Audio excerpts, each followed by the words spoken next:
குறித்த video AI தொழில்நுட்பத்தால் உருவாக்கப்பட்டது என்கிற ஒரு செய்தி பரவலாக பேசப்பட்டு வருகிறது. ஏன்னா அதில் பெஞ்சமின் நெத்தன்யாஹுக்கு 6 விரல் இருக்குது அப்படிங்கிற ஒரு வாதம் வைக்கப்பட்டது. அது வெறுமனே நம்ம தமிழ் மொழியில் மட்டும் அங்கங்கே வைக்கப்பட்டது கிடையாது. சர்வதேச அளவில் பெஞ்சமின் நெத்தன்யாஹுக்கு 5 விரலா 6 விரலாங்கிற சர்ச்சை இப்போ உருவாக்கப்பட்டிருக்கு. இந்த சூழலில் தான் இன்றைக்கு டிஜிட்டல் ஃபாரன்சிக் தொடர்பான பல தளங்களும் அந்த வீடியோவை ஆய்வு பண்ணி அது ஏஐ தொழில்நுட்பம் இல்லை, 6 விரல் என்று பரப்பப்படுவதுதான் ஏஐ தொழில்நுட்பம், நிஜமாக இஸ்ரேல் தன்னுடைய தளங்களில் வெளியிட்டிருக்கக்கூடிய வீடியோக்கள் ஏஐ தொழில்நுட்ப வீடியோக்கள் கிடையாது, அது ஒரிஜினல் வீடியோக்கள் தான் என்ற தரவுகளை சொல்லி இருக்கிறார்கள். அதற்கு ஒரு 3 காரணங்கள் அவங்க சொல்லி இருக்கிறாங்க.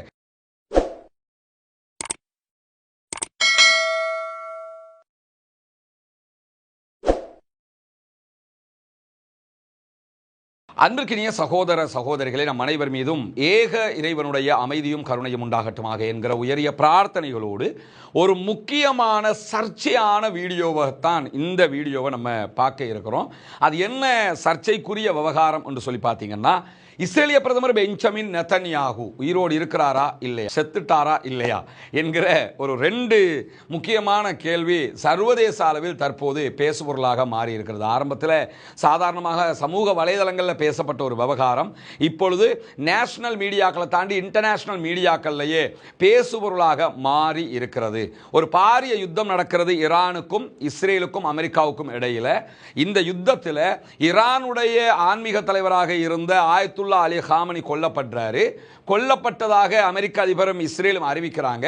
அறிவித்து ஒரு 3-4 மணி நேரங்களுக்குள்ளாக அதை உறுதிப்படுத்தி ஆமா அவர் கொல்லப்பட்டுட்டாரு என்கிற தகவல்களை ஈரான் அறிவித்து விடுகிறது. எனவே ஆயத்துல்லா அலி காமனி விவகாரத்தில் அவர் கொல்லப்படல என்று சொல்லி கொல்லப்பட்டவரை மறைக்கிற முயற்சிகளில் ஈரான் எங்குமே ஈடுபடவில்லை என்பது ஆரம்பமாக. 2வது என்னன்னு கேட்டா, இஸ்ரேலிய பிரதமர் பெஞ்சமின் நெத்தன்யாஹு கடந்த 7-8 நாட்களாக எங்கே இருக்கிறாரு என்கிற கேள்விகள் எழுந்து கொண்டே இருந்த நேரத்தில் தான் ஒரு 3 நாட்களுக்கு முன்பதாக இஸ்ரேலுடைய பிரதமர் அலுவலகம் ஒரு வீடியோவை வெளியிட்டிருந்தது. அந்த வீடியோவில் பெஞ்சமின் நெத்தன்யாஹு ஒரு பத்திரிகையாளர் சந்திப்பில் பேசுகிறாரு. ஒரே ஒரு மைக்கு தான் அவருக்கு வைக்கப்பட்டிருக்கிறது. அந்த ஸ்பீச்சில் அவர் என்ன சொல்றாருன்னு கேட்டால், அதாவது மார்ச் மாதம் 13ஆம் தேதி தான் இந்த வீடியோ அவர் பேசுகிறாரு. பேசும்போது புதிய ஆன்மீக தலைவராக ஈரானியர்கள் முஜ்தபா காமனியை தெரிவு செய்திருக்கிறார்கள். இவர் காமனியினுடைய மகனாக இருக்கிறாரு, அவரை நாங்கள் ஏத்துக்கிற முடியாது, அவர் மேல அட்டாக் பண்ணுவோம், அவரை கொல்லுவோம் என்றெல்லாம் கடுமையான த்ரெட்டன் பண்றாரு. அந்த த்ரெட்டன் வீடியோவாகத்தான் குறித்த வீடியோவை இஸ்ரேலிய ஊடகங்கள் வெளியிட்டிருந்தன. இஸ்ரேலுடைய பிரதமர் அலுவலகமும் அந்த வீடியோவை வெளியிட்டிருந்தது. இன்னைக்கும் நெத்தன்யாஹுடைய எக்ஸ் பக்கத்தில் இருக்கக்கூடிய வீடியோவை அதை பார்க்க முடியும். அதே போன்று அவருடைய அபிஷியல் வெப்சைட்டுகளையும் அதை பார்க்க முடியும். இந்த சூழல்ல தான் குறித்த வீடியோ ஏஐ தொழில்நுட்பத்தால் உருவாக்கப்பட்டது என்கிற ஒரு செய்தி பரவலாக பேசப்பட்டு வருகிறது. ஏன்னா அதில் பெஞ்சமின் நெத்தன்யாஹுக்கு 6 விரல் இருக்குது அப்படிங்கிற ஒரு வாதம் வைக்கப்பட்டது. அது வெறுமனே நம்ம தமிழ் மொழியில் மட்டும் அங்கங்கே வைக்கப்பட்டது கிடையாது. சர்வதேச அளவில் பெஞ்சமின் நெத்தன்யாஹுக்கு 5 விரலா 6 விரலாங்கிற சர்ச்சை இப்போ உருவாக்கப்பட்டிருக்கு. இந்த சூழலில் தான் இன்றைக்கு டிஜிட்டல் ஃபாரன்சிக் தொடர்பான பல தளங்களும் அந்த வீடியோவை ஆய்வு பண்ணி அது ஏஐ தொழில்நுட்பம் இல்லை, 6 விரல் என்று பரப்பப்படுவதுதான் ஏஐ தொழில்நுட்பம், நிஜமாக இஸ்ரேல் தன்னுடைய தளங்களில் வெளியிட்டிருக்கக்கூடிய வீடியோக்கள் ஏஐ தொழில்நுட்ப வீடியோக்கள் கிடையாது, அது ஒரிஜினல் வீடியோக்கள் தான் என்ற தரவுகளை சொல்லி இருக்கிறார்கள். அதற்கு ஒரு 3 காரணங்கள் அவங்க சொல்லி இருக்கிறாங்க. குறிப்பாக இந்த புகைப்படத்தில் பார்த்தீங்கன்னா அவருக்கு 6 விரல் இருக்கிற மாதிரி காட்சி உருவமைப்பு உருவாக்கப்பட்டிருக்கிறது. இது தொடர்பாக ஃபாரன்சிக் தொடர்பான செய்திகள் என்ன சொல்லுதுன்னு கேட்டா, இஸ்ரேலிய பிரதமர் பெஞ்சமின் நெத்தன்யாஹுடைய full speech on official GPO website shows no 6th finger. அவருடைய முழுமையான உரையில் அவருடைய இணையதளத்தில் இருக்கக்கூடிய வீடியோவில் அவருக்கு 6ஆம் விரல் இல்லை. உலகத்தில் எவனுக்கும் இப்படி ஒரு கொடுமை வரக்கூடாது. அவன் செத்துட்டானா இல்லையாங்கிறத தாண்டி அவனுக்கு 5 விரலா 6 விரலாங்கிற அளவுக்கு கேவலம் கெட்டு போய் கிடக்கிறான். 2வதாக original video on Netanyahu's X account is authentic.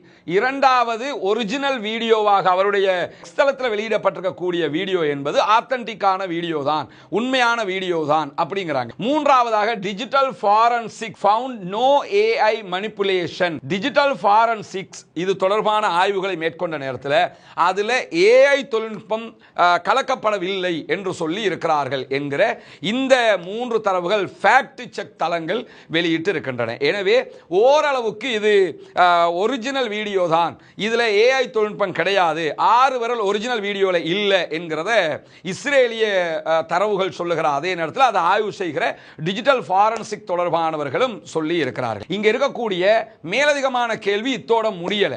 இப்ப ஒரு வீடியோ வருது, அந்த வீடியோ ஏஐயா இல்லையா, ஏ 6 விரல் இருக்கிறத பத்தி சொல்லும் போது ஆய்வாளர்கள் இணையவாசிகள் சொன்னது என்னன்னு கேட்டா, அவருக்கு 5 விரல் தானே இருக்கணும், ஏஐ தொழில்நுட்பத்தில் செஞ்சதுனால 6ஆம் விரல் ஒன்று ஒட்டி விட்டாங்க, மிஸ் ஆகி வந்துருச்சு, எனவே இது உண்மை இல்லை என்கிறது அவர்களுடைய வாதம். ஆனால் இஸ்ரேலுடைய வாதம் என்னன்னு கேட்டால், ஒரிஜினல் வீடியோவில் 5 ஃபிங்கர் தான் இருக்குது அவருக்கு, எனவே அது ஒரிஜினல் வீடியோ அப்படிங்கிறாங்க. ஓகே, இதை இத்தோடு நிறுத்திட்டு இதில் வரக்கூடிய மேலதிகமான கேள்விகளுக்கு போவோம். என்ன கேள்வி எல்லாம் எழுப்பப்படுகிறது என்று இது தொடர்பான துறைசார் அறிஞர்களால் எழுப்பப்படுகிறது என்று சொன்னால், பெஞ்சமின் நெத்தன்யாகு உயிரோடு இருந்தால், உண்மையிலேயே அவர்தான் அந்த வீடியோவை பேசி இருந்தார் என்று சொன்னால், பெஞ்சமின் நெத்தன்யாகு பேசிய அந்த வீடியோ ஏன் லைவ் டெலிகாஸ்ட் பண்ணப்படவில்லை, ஏன் ஒரே ஒரு ஊடகத்திற்கு மாத்திரம் கொடுக்கப்பட்டது? அவர் பேசின அந்த வீடியோ ரெக்கார்டட் வீடியோ, நிஜமாகவே ரெக்கார்டட் வீடியோவாகவும் இருக்கலாம், நிஜமென்றே வச்சுக்கிறோம். ஏன்னா அவர் பேசும்போது முஜ்தபா காமனி தெரிவு செய்யப்பட்டிருக்கிறார், அவர் நாங்கள் ஏற்றுக்க முடியாது, அதுக்கு எதிராக அட்டாக் பண்ணுவோம், இதுதான் அவர் பேசக்கூடிய மெயினான மேட். முஜ்தபா காமனி தான் தலைவராக தேர்வு செய்யப்பட போறாருங்கிறது உலகத்துக்கே தெரியும். அத்தனை பேரும் அனுமானிச்ச 100% காமனியுடைய மகன் தான் ஆயத்துல்லாவாக தேர்வு செய்யப்படுவார். எனவே இதை அனுமானித்து ஆல்ரெடி இந்த வீடியோவை ரெக்கார்ட் பண்ணி இருக்க முடியும், தாராளமாக செய்யலாம். 2 விதமாக கூட பண்ணலாம். முஜ்தபா வந்துட்டார் நினைச்ச ஒரு வீடியோ ரெக்கார்ட் பண்ணலாம், முஜ்தபா வரலன்னா என்ன என்கிற விதமாக ஒரு வீடியோ ரெக்கார்ட் பண்ணலாம். எது எப்படி போனாலும் அமெரிக்கா இஸ்ரேலுக்கு சாதகமானவர்கள் அங்கே ஆயத்துல்லாவாக வரமாட்டார்கள் என்பது அமெரிக்காவுக்கும் இஸ்ரேலுக்கும் தெரியும். அதனால இது ஆல்ரெடி ரெக்கார்ட் பண்ணப்பட்ட வீடியோவாக இருக்கலாம். அவருக்கு 5 விரல் இருக்கட்டும் 6 விரல் இருக்கட்டும், அதை விட்டுருங்க, 6 விரல் இல்லை 5 விரல் வச்சுக்கிறோம். ஒரிஜினல் வீடியோவில் 5 விரல் தானே இருக்குது, 5 விரல் தான்.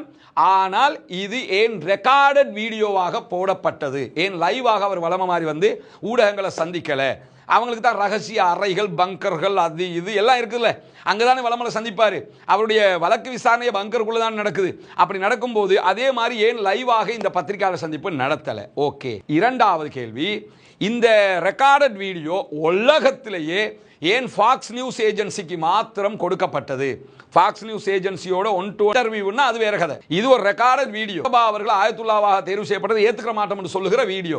இதை உலகம் முழுக்க ஸ்ப்ரெட் பண்ண வேண்டிய வீடியோவை முதன்மையாக ஏன் ஃபாக்ஸ் நியூஸ் ஏஜென்சிக்கு மாத்திரம் கொடுத்தார்கள்? அல் ஜசீரா உள்ளிட்ட ஊடகங்கள் வெளியிட்ட எல்லா வீடியோக்களும் ஃபாக்ஸ் நியூஸ் ஏஜென்சியினுடைய காப்பியாக இருக்கிறது. எனவே இதனுடைய ஒரிஜினாலிட்டியை புரிந்து கொள்ள முடியாத வகையில், ஒரிஜினல் வீடியோ எது என்பதை யாரும் கண்டுபிடிக்க முடியாத வகையில் அது தழுவப்பட்டதா, ஒன்றோடு ஒன்று அப்படி மாறி மாறி கொடுக்கப்பட்டதா, காப்பியாக்கி கொடுக்கப்பட்டதா என்கிற அடுத்த கேள்வியும் இந்த இடத்தில் எழுகிறது. எது எப்படி போனாலும் வீடியோ ஏஐ தொழில்நுட்பத்தில் செய்யப்படாதது தான், அது ஒரிஜினல் என்றே வைத்துக் கொண்டாலும் இந்த ஒரிஜினல் ஒன்றோ ஏற்கனவே ரெக்கார்ட் பண்ணப்பட்டிருக்கலாம்.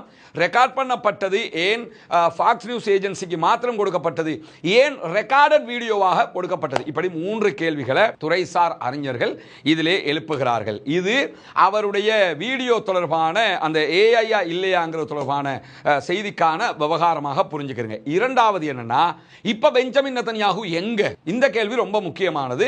பெஞ்சமின் நெத்தன்யாகு தொடர்பாக இன்றைக்கு ஐஆர்ஜிசி ஒரு செய்தியை வெளியிட்டிருக்கிறது. ஐஆர்ஜிசி இன்னைக்கு 3 பாரிய அட்டாக்குகளை பண்ணியிருக்கிறாங்க. ஒன்று எர்பில் விமான நிலையத்தில் பண்ணியிருக்கிறாங்க. எர்பில்ங்கிறது ஈராக்ல இருக்கக்கூடிய அமெரிக்காவினுடைய தளமாக இருக்கிறது. அந்த தளத்தில் ஒரு பாரிய அட்டாக் பண்ணியிருக்கிறாங்க. இரண்டாவதாக குவைத்தில் இருக்கக்கூடிய 2 அமெரிக்காவினுடைய விமான தளங்களை அட்டாக் பண்ணியிருக்கிறாங்க. ஈரானுடைய பாரிய பாலிஸ்டிக் மிசைல் தாக்குதல்கள் நடத்தப்பட்டிருக்கிறது. இப்படி 3 தாக்குதல்களை நடத்தி இருக்கிறார்கள். இந்த 3 தாக்குதல்களும் ஈரானுடைய 52வது அலை தாக்குதலாக பார்க்கப்படுகிறது. அதே நேரம் இதை தாண்டி 52வது அலைக்குள்ள இஸ்ரேலுடைய டெல் அவிவை நோக்கி மிக கடுமையான தாக்குதல்களையும் ஈரான் நடத்தி இருக்கிறது. இது 52வது அலை தாக்குதல். இந்த தாக்குதலை நடத்திட்டு ஐஆர்ஜிசி வெளியிட்டிருக்கக்கூடிய அறிவிப்புல என்ன சொல்றாங்கன்னு கேட்டா, நாங்கள் தொடர்ந்து பெஞ்சமின் நெத்தன்யாகுனுடைய அவனுடைய வீடு, அவர் தங்குற இடம், எல்லா இடங்களையும் இலக்கு வைத்து தாக்குகிறோம். இதுவரை பெஞ்சமின் நெத்தன்யாகு சாகவில்லை என்றால், பெஞ்சமின் நெத்தன்யாகு உயிரோடு இருந்தால் நாங்கள் மீண்டும் அவரை இலக்கு வைத்து தாக்குதல் நடத்துவோம், அவரை அழிக்கிற முயற்சியை பண்ணுவோம் அப்படின்னு இருக்கிறாங்க. இந்த அறிவிப்பு ஒரு நுணுக்கமான அறிவு. ஏன் நுணுக்கமான அறிவிப்புன்னு சொல்றேன்னா, பெஞ்சமின் நெத்தன்யாகு கொல்லப்படவில்லை என்று சொன்னால் நாங்க தொடர்ந்து தாக்குதல் நடத்துவோம்ங்கறாங்க. ஏன்னா ஐயானுடைய இலக்கு துல்லியமான இலக்குகளாக இருக்கிறது, எங்கேயுமே பிசிறுகிற இலக்காக இல்லை. இந்த வாட்டி அவ்வளவு அட்டாக் கரெக்டா அடிக்கிறாங்க. அதனால தான் ஐஆர்ஜிசிக்கு என்ன டவுட்னு கேட்டா, நம்ம இவ்வளவு அட்டாக் பண்ணி இருக்கிறோம், எந்த ஒரு இடத்துலையுமே நெத்தன்யாகு மிஸ் ஆன மாதிரி தெரியல. எங்கேயோ நெத்தன்யாகுக்கு அடி விழுந்திருக்குது. ஆனா நெத்தன்யாகு பப்ளிக்ல வரவும் மாட்டேங்கிறாரு. ஆனா ஐஆர்ஜிசிக்கு நெத்தன்யாகு கொண்டுட்டோம்னு சொல்ல முடியாது, கரெக்டான தகவல் வராம. அதனால அவங்களுக்கு கரெக்டான தகவல் வரல. அதனால தான் என்ன சொல்றாங்கன்னா, இதுவரைக்கும் நாங்கள் பெஞ்சமின் நெத்தன்யாகுவை நோக்கி பல தாக்குதல்களை நடத்தி இருக்கிறோம், அவர் கொல்லப்படவில்லை என்று சொன்னால் மீண்டும் தாக்குவோம் அப்படிங்கிறாங்க. எனவே ஐஆர்ஜிசிக்கும் பெஞ்சமின் நெத்தன்யாகுவை தாங்கள் கொண்டு விட்டதாக ஒரு நம்பிக்கை இருக்கிறது. ஆனா அதை அவங்களுக்கு கிளியராக சொல்ல முடியல, அதுக்கான எவிடன்ஸ் கிடைக்காத பட்சத்தில். அதனால தான் அவங்க இந்த விவகாரத்தை இப்படி ஒரு மூடிய வார்த்தைகளாக சொல்லிக் கொண்டிருக்கிறார்கள். இந்த அறிவிப்பு இன்னைக்கு வந்ததோடு தான் பெரிய பரபரப்பாக மாறி இருக்கிறது. இந்த சூழல்ல உடனடியாக இஸ்ரேலிய பிரதமருடைய அலுவலகம் இது தொடர்பான ஒரு விளக்கத்தை சொல்லி இருக்கிறாங்க.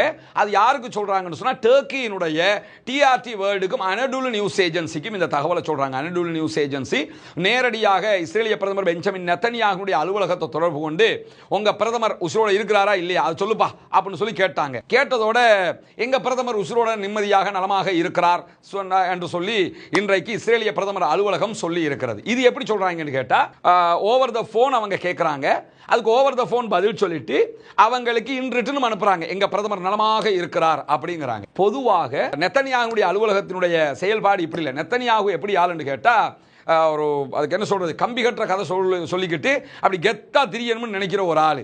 அண்மையில் அவருடைய அலுவலகம் தாக்கப்பட்டதுன்னு சொல்லி ஒரு 5-6 நாளைக்கு முன்னாடி செய்திகள் வந்திருந்த நேரத்தில் அலுவலகம் கடுமையான மிசைல் தாக்குதலுக்கு உள்ளாகி இருந்தது. உடனே என்ன பண்ணாருன்னு கேட்டா, அவரே வந்து நான் அலுவலகத்தை பார்க்க வந்திருக்கிறேன் அப்படின்னு சொல்லி வீடியோ எல்லாம் போட்டிருந்தார். உண்மையிலே அவர் பார்க்க வந்திருந்தார். அப்ப அவர் கொல்லப்பட்டுட்டார் என்ற செய்தி வரும்போது இல்ல உயிரோட இருக்கிறேன் என்று சொல்லி பப்ளிக்ல வந்து சொன்னாரா இல்லையா? அது மாதிரி ஏன் இதுவரைக்கும் அவர் சொல்லல? ஏன் பெஞ்சமின் நெத்தன்யாகு நலமாக உயிரோடு இருக்கிறார் என்று அலுவலகம் வார்த்தையால சொல்லுது, ஆளை ஏன் காட்ட மாட்டேங்கிறாங்க என்கிற கேள்வி இருக்குது. எப்படி என்றால், ஒன்றோ நெத்தன்யாகு உண்மையில் கொல்லப்பட்டிருக்கலாம். அந்த வீடியோ ஏஐ இல்லையாங்கிறதெல்லாம் விட்டுருங்க, அந்த வீடியோ ஒரிஜினலாகவே இருந்தாலும் ஒரிஜினலாக அப்படி பண்ண முடியும். ஏற்கனவே அவர் வரப்போறாருன்னு நினைச்சுக்கிட்டு ஒரு வீடியோவை ரெக்கார்ட் பண்ணி வைக்க முடியும். அது ரெக்கார்டட் வீடியோங்கிறது கன்ஃபார்ம் ஆயிடுச்சு, அது லைவ் கிடையாது. எனவே ரெக்கார்டட் வீடியோ என்று சொன்னா அவர் ஏற்கனவே இதை ரெக்கார்ட் பண்ணி வச்சிருக்கிறாரு. அப்ப அந்த குறிப்பிட்ட நாட்களாக அவர் இல்லைங்கிற 7-8 நாட்களாக இன்னைக்கு அந்தால காணோம். ஏன்னா இந்த வீடியோ ரெக்கார்டட் ஆயிடுறதுனால இந்த இடையில அவர் போட்டதை அன்னைக்கு பேசினதாக கணக்கெடுக்க முடியாது, என்னைக்கோ பேசின ஒன்றாகத்தான் கணக்கெடுக்க முடியும். எனவே 7-8 நாட்களாக பெஞ்சமின் நெத்தன்யாகு எங்கே இருக்கிறார்? இந்த கேள்விக்கு சில ஊடகங்கள் இன்னொரு பதிலை சொல்லுது. என்னன்னு கேட்டா, பெஞ்சமின் நெத்தன்யாகு கடுமையாக காயமடைந்து ஜெர்மனுக்கு மருத்துவ மேலதிக சிகிச்சைக்காக அழைத்து செல்லப்பட்டிருக்கிறார் என்கிற தகவல்களும் இருக்கிறது.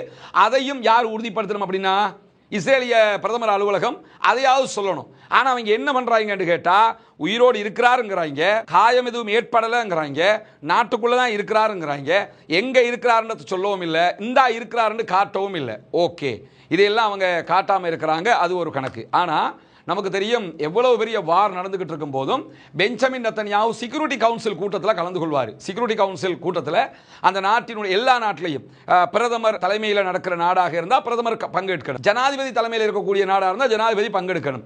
அப்படியான சூழலில் பெஞ்சமின் நெத்தன்யாகு எல்லா செக்யூரிட்டி கவுன்சில் கூட்டத்திலையும் பங்கெடுப்பது வழக்கம். ஆனால் நேற்றைய தினம் வெளியாகி இருக்கக்கூடிய செக்யூரிட்டி கவுன்சிலுடைய மீட்டின் புகைப்படம் இதுதான். இந்த புகைப்படம் நம்ம ஃபேஸ்புக்கில் அங்கெங்கிருந்து எடுத்த புகைப்படம் கிடையாது. இது அவர்களுடைய அபிஷியல் டெலிகிராம் தளத்தில் இருந்து நம்ம எடுத்திருக்கக்கூடிய புகைப்படம். இந்த புகைப்படத்தில் வித்தியாசம் ஒன்று இருக்குது. என்ன வித்தியாசம்னு கேட்டா, இங்க பாத்தீங்கன்னு சொல்லி சொன்னா அவர்களுடைய டிஃபென்ஸ் மினிஸ்டர் இருக்கிறார். Defence ministry 2 இருக்குதாங்க. ஒன்று வளமையான டிஃபென்ஸ் மினிஸ்ட்ரி, இது வந்து வார் தொடர்பான டிஃபென்ஸ் மினிஸ்டர். அவர் இஸ்ரேலி கார்ட்ஸ் இருக்கக்கூடிய காட்சியை நீங்க பார்க்க. இங்க அவர்களுடைய ராணுவ தளபதி ஒருவர் இருக்கிறார். இங்க பாருங்க, அவருடைய முழுமையான எல்லா ராணுவத்துக்கும் பொறுப்பான தளபதி இயால் ஜமீர் இருக்கிறார். இயால் ஜமீரை நீங்க நிறைய புகைப்படங்கள் எல்லா இடத்துலையும் பார்க்குறீங்க. அதே மாதிரி இஸ்ரேலி கார்ட்ஸ் இந்த ஊடக சந்திப்பில் என்ன சொல்றாருன்னு சொன்னா, நாங்கள் எல்லாத்தையும் பொறுத்துக்கிட்டு இருக்க மாட்டோம், லெபனானை தீ வச்சு எரிப்போம், லெபனான் பகுதியில் கைப்பற்றுவோம், இதில் தான் அவர் சொல்றார். அந்த பத்திரிகையாளர் சந்திப்பு தான் இது. ஆனால் இந்த மீட்டின்ல கரெக்டா யார் இருக்கணும்னு கேட்டா பெஞ்சமின் நெதன்யாகு இருக்கணும். அவர் தான் இதெல்லாம் பண்ணுவார். Security council meeting. ஆனா செக்யூரிட்டி கவுன்சில் மீட்டிங்ல ராணுவ தளபதி இருக்கிறார், இன்னொரு ராணுவத்தினுடைய மற்ற தளபதி இருக்கிறார், இடைநிலை தளபதி இருக்கிறார். அதே மாதிரி பார்த்தீங்கன்னு சொல்லி சொன்னா அவர்களுடைய டிஃபென்ஸ் மினிஸ்டர் இருக்கிறார். நாட்டுக்கு பொறுப்பான பெஞ்சமின் நெதன்யாகு இல்லை. எனவே பெஞ்சமின் நெதன்யாகு கொல்லப்பட்டிருக்கலாம் அல்லது காயம் அடைந்திருக்கலாம், படுகாயமடைந்து அவர் எங்காவது ஒரு இடத்துல மருத்துவ சிகிச்சையில் இருக்கலாம் என்கிற விதமான தொடர் சந்தேகங்கள் இதனால் தான் வலுப்பட்டு வருகிறது. இந்த விவகாரத்தில் பெஞ்சமின் நெதன்யாகு செத்துட்டாரு, அது கன்ஃபார்ம்டு அப்படின்னு சொல்லி எல்லாம் எனக்கு சொல்ல முடியாதுங்க. இதெல்லாம் நாம பார்த்து தேடி எடுத்ததில் வந்திருக்கக்கூடிய செய்திகள் உங்களுக்கு சொல்லியிருக்கிறோம். ஐஆர்ஜிசியினுடைய செய்தி தான் இதுக்கு வலுவான பதிலாக இருக்கிறது. பெஞ்சமின் நெதன்யாகு சாகவில்லை என்றால் மீண்டும் அவருக்கு எதிரான தாக்குதல் தொடரும் என்றிருக்கிறாங்க. எனவே அவர் செத்துட்டாரா இல்லையாங்கிறத இஸ்ரேல் தான் சொல்லணும். இன்னும் சொல்ல போனால் யூரோப்பினுடைய நிறைய சோர்ஸுகள், அதே போன்று இஸ்ரேலுக்குள்ளே இருக்கக்கூடிய நிறைய சோர்ஸுகள் எல்லாமே இந்த சந்தேகத்தை எழுப்பிக்கிட்டு தான் இருக்கிறாங்க. ஆனால் இதை மறைச்செல்லாம் வைக்க முடியாது. ஆல்ரெடி ஒரு 7 நாள் தாண்டி அந்த ஆள் செத்துட்டான்னா செத்துட்டான்றதை சொல்லிடணும், இல்லை உசுரோடு இருக்கிறாருன்னா உசுரோடு இருக்கிறாருன்றதை சொல்லிடணும். ஏன்னா இதை அப்படி மறைச்செல்லாம் இருக்க முடியாது. ஒரு ஆள் செத்து போனது எப்படி மறைச்சிக்கிட்டு இருக்க முடியும்? அதனால அது வெகு விரைவில் உண்மை வெளிச்சத்துக்கு வரும் என்பதை நம்ம பார்க்க முடியும். ஏன்னா சில நேரங்களில் ஈரான் மேலே இன்னும் கடுமையான தாக்குதல்களை நடத்தி ஈரானை எப்படியாவது விழ வச்சுட்டு ஈரானை வென்று விட்டோம் ஆனால் பிரதமர் செத்து விட்டார் இப்படி சொல்லலாம்ல. அதாவது ஆபரேஷன் சக்சஸ் பேஷண்ட் டெத்னு சொல்லுவாங்கல்ல, அது மாதிரி ஈரானை ஜெயித்து விட்டோம் எங்கள் பிரதமர் செத்து விட்டார் இப்படி சொல்லிட்டா கூட அது அவங்களுக்கு வெற்றியாக அமைஞ்சிடும். இப்படி யோசிக்கிறாங்களான்னு தெரியல. ஆனா ஒன்றை புரிஞ்சுக்கிறேங்க, நான் எங்கேயுமே இதுவரைக்கும் இவர் செத்துட்டாரு என்கிறத இந்த இடத்துல உங்களுக்கு சொல்ல வரல. நடக்கிற செய்திகளை தான் உங்களுக்கு நம்ம சொல்லியிருக்கிறோம். இல்லாந்தால் உசுரோட இருக்கிறான்னு வந்துருச்சுன்னா உசுரோட இருக்கிறாருங்கிறத சொல்லிடுவோம். செத்துட்டாருன்னு வந்துருச்சுன்னா அதாவது ஆபரேஷனும் ஃபெயிலியர் பேஷண்ட்டும் டெத்து அப்படின்னு சொல்லி உங்களுக்கு நம்ம சொல்லிடுவோம். இதை இந்த வகையில் இதுவரைக்கும் புரிந்து கொள்ளுங்கள்.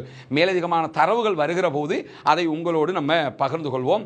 தொடர்ந்து இணைந்திருங்கள். ரஸ்மின் மேசி நியூஸ் மற்றும் ரஸ்மின் டாக்ஸ் ஆகிய 2 சேனல்களோடு உண்மை செய்திகளை உடனுக்குடன் உங்களுக்கு கொண்டு வந்து தருவதற்கு தயாராக இருக்கிறோம். இந்த செய்திகள் எதுவுமே நம்ம ஃபேஸ்புக்கில் பார்க்குற செய்திகளையோ அங்கங்கே பார்க்குற செய்திகளையோ கொண்டு வந்து சொல்கிறது கிடையாது. அனைத்தும் அந்தந்த நாடுகளுடைய ஊடகங்கள் வெளியிடுகிற செய்திகளோடு நம்ம ஒப்பிட்டு பார்க்கிறோம். நேரடி சோர்ஸை தேடுறோம். முடிஞ்ச வரைக்கும் எவ்வளவு கஷ்டப்பட்டு உண்மைகளை கண்டறிய முடியுமோ அந்த அளவுக்கு கஷ்டப்பட்டு உண்மைகளை கண்டறிந்து தான் உங்களுக்கு சொல்கிறோம். அதனால தான் அவசரப்பட்டு வீடியோ போடாமல் கொஞ்சம் கவனமாகவே நம்ம இந்த வீடியோக்களை தந்துக்கிட்டு இருக்கிறோம்ங்கிறதையும் நீங்கள் புரிஞ்சுக்கிறீங்க.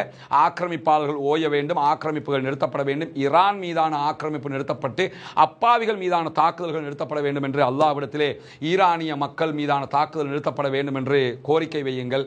புனிதமிக்க ரமதானிலே பிரார்த்தனை செய்யுங்கள். சகோதரர்களை, நண்பர்களை, தாய்மார்களை, மத்தியர்களுக்கு அமைதி பெற வேண்டும் என்று அல்லாஹ்விடத்திலே பிரார்த்திக்கிற அதே நேரத்தில் ஆக்கிரமிப்பாளர்களுக்கு எதிராக ஜனநாயக ரீதியாகவும் குரல் போமாக வாகிறது. அல்ஹம்துலில்லாஹி ரப்பில் ஆலமீன்.